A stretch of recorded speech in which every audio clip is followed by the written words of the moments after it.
What is marital pageantry? Well, very simply, it's visualizing the true marriage. If you've noticed, it's very difficult to see God's marriage, the marriage that takes place inside the eternal, unchanging Trinity. However, you can see human marriages. So, God seems to have wanted to create visual representations of His marriage. However, as you study God's marriage through a spiritual union of faith, you have to create your own interpretation. You cannot directly express the Trinity with a human marriage. Why? Because the human marriage is in the material world. What you take from the Trinity can't be directly used in the material world. You as a soul must create your own interpretation. That requires you to bring forth an exaggeration. One of the frustrating things about the Trinity is you can't divide any single aspect of the Trinity and bring it out as a singular part of your show. So for example, you say, God is love. Well, as soon as you say God is love, you also have to realize that God is also justice. He's brutality. He's force, but he's also tenderness and compassion.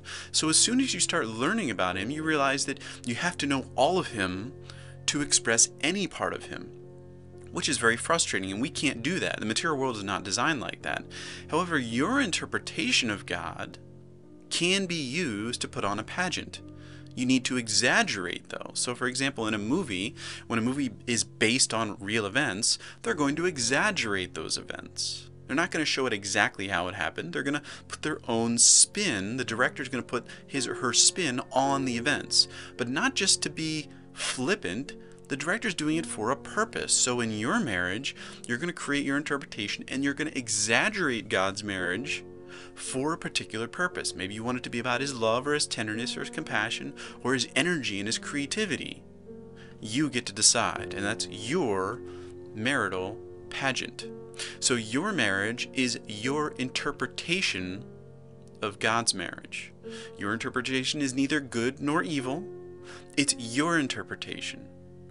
You're taking it from God, you're putting your free-willed spin on it, and then you're bringing it into the world for a purpose that you designate. So how to create marital pageantry? How does this take place? Well, the most important step is you must live within the marriage. Not your human marriage, God's marriage of the Trinity. Your body can't do this because your body is stuck in this material world. However, your soul, by faith, can be taken into the spiritual, eternal Trinity itself. You must live there, learn, abide in the Creator by spiritual faith. Then you and your partner's souls can come together and you can start storyboarding, creating a script for your marital pageant based upon what you've both received and interpreted from the Trinity. Then your bodies can act out what you've designed. They can act out the script. You don't act your script out. Your body does for you. It creates the thoughts, emotions, and actions that will express your spiritual interpretation of the Trinity. So your soul learns with God's marriage and then leads your bodily marriage into the world. So why then create your marriage, this pageant that you're putting on? It's a lot of work. Well, first, you realize that the marriage, God's marriage, is invisible. You can't see it. And yet, God seems to enjoy visible things. He created this visible world.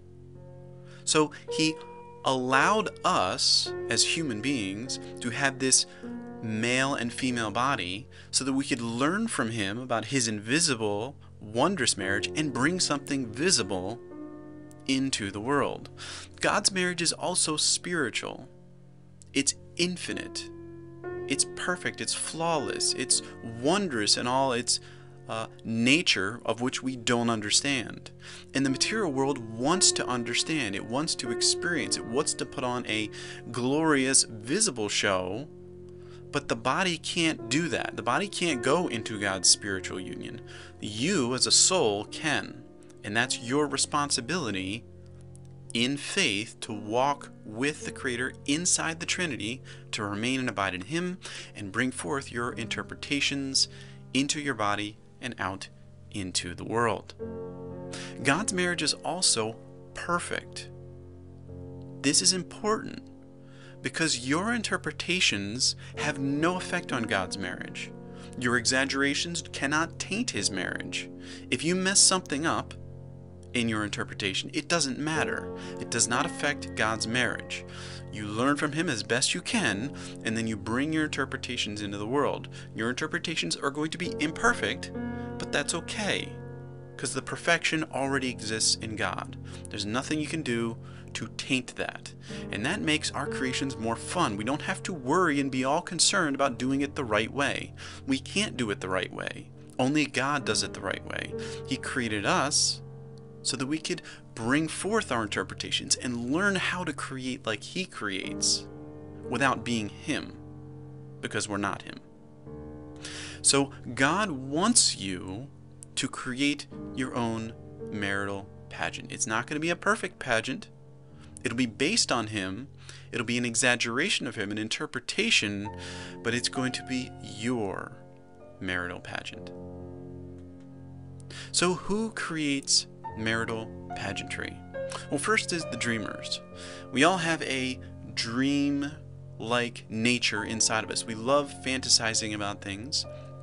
But without something to base that fantasy on, it's very hard to fabricate dreams.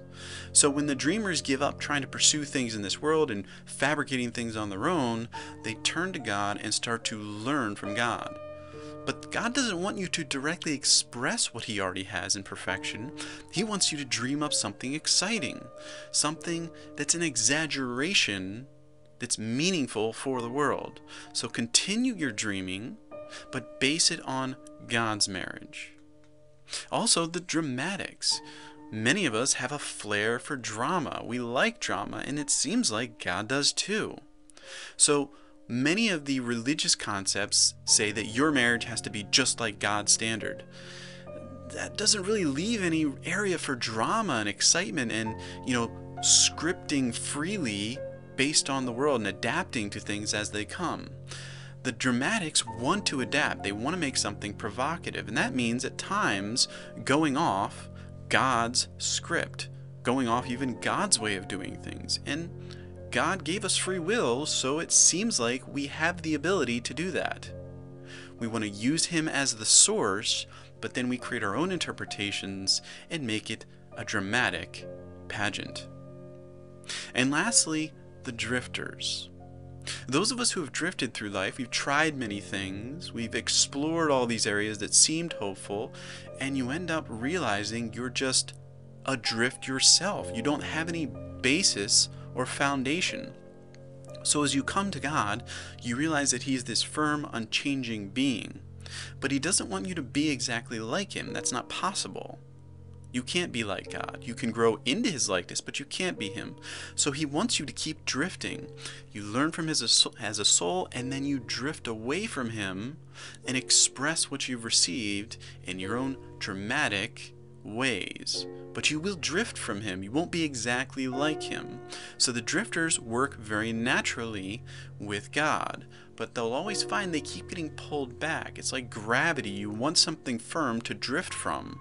And if you don't have that firmness, you can't even drift. You just stay motionless in lifeless death.